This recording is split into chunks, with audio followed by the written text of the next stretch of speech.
Okay, so more about why she's in New Hampshire, specifically with Sanders today. Remember, he beat Clinton by 22 points in the primary there. Right. And recent numbers show that some Bernie backers are still reluctant to get behind Clinton.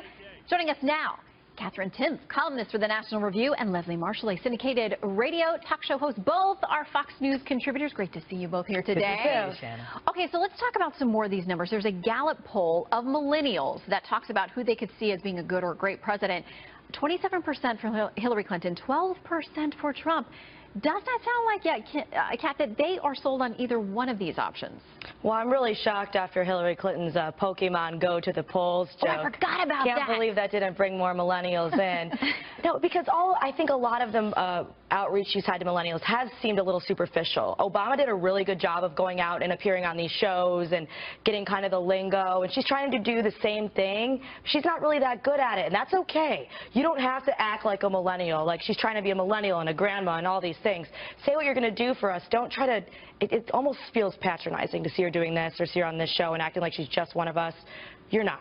You've been in politics forever, and you have no idea what it's like for us at all. But the dancing on the Ellen show, Leslie, I mean, that really was a tide turner there. No, it would be like me going to do it. It's super awkward. Okay, so one of the things that she has talked about and that Bernie Sanders talked about, and they tried to kind of work out a deal essentially on, was this idea of tuition-free or debt-free college. And there's some differences, basically, on the phraseology you're using there. But, the estimates put it at $350 to $500 billion it would cost over 10 years, this plan that she wants. And we still don't know how she's going to pay for it, but it sounds good to some, people who are either in college or out with a lot of student loan debt. Well, we have to look at the numbers, and right now the millennials, they're beating, Gen X, they're beating baby boomers in numbers. One, are they going to come out to vote? And not just Bernie supporters, who 3 out of 4 are going to support her, but what about those others? Those strongholds have 3 issues that are most important to them. 1 is they're very pro-gun control. 2 is they want the wealthy taxed, and 3 is they want tuition-free college. They want to have some kind of a break regarding loans or not have to pay back their loans.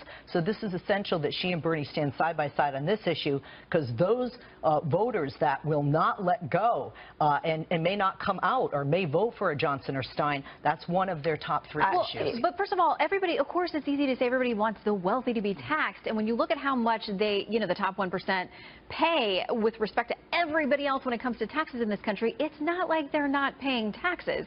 I mean, by some estimates, they pay 30, 40, 50% of taxes. But it's a line, Kat, that seems to work with this group.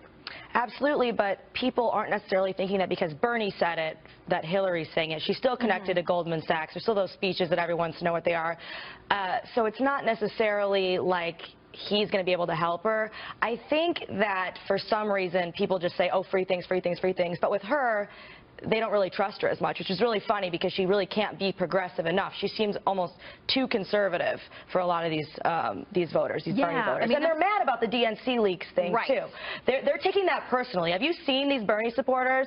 I mean, they were like Bernie, like even if he died, they'd be like, a system's rigged, he could still win this thing. Exactly. And I met and interviewed, as you guys probably did too, many of them at the DNC convention when this leak was coming out, and they were furious. Let's talk about a little bit more of the primary results and how he did with her. Wisconsin, for example, 56% to her 43%. In Maine, again, 64 to 35%. These are not close at all. Minnesota, 61 to 38%.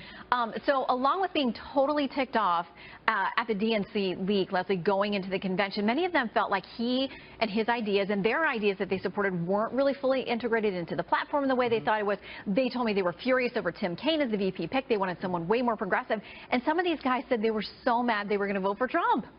I don't think they're going to, simply because they are so liberal and she's too conservative and Trump is more conservative than her. One, there are 2 polls, two post. She's more hawkish. There are 2 post-debate polls, and she did very strongly in the first debate, and there are 2 more to come. One in the state of Florida on a state level, and PPP on a national level, that showed 63% of millennials thought that she won, and 47% said they are more willing and open-minded to voting for her. Now, that doesn't say they will vote for her, but I think after debates 2 and 3, if she is as strong as the debate 1, you're going to see that. And historically, when people go to vote, and there's an independent, even when it was Ralph Nader, with Johnson and Stein, even though some people will vote for those individuals, there are some people that just know, oh, wait a minute, my vote really isn't going to count if I do this, and those historically go to a Democrat. Well, there's thinking she's better than Trump, and then there's also getting up off the couch to go vote for her, especially when you're all brokenhearted over your Bernie. Brushing off the cheesy puff crumbs. I mean, you know, we all find ourselves there sometimes, but turnout is going to be everything for these two camps when it comes down to it.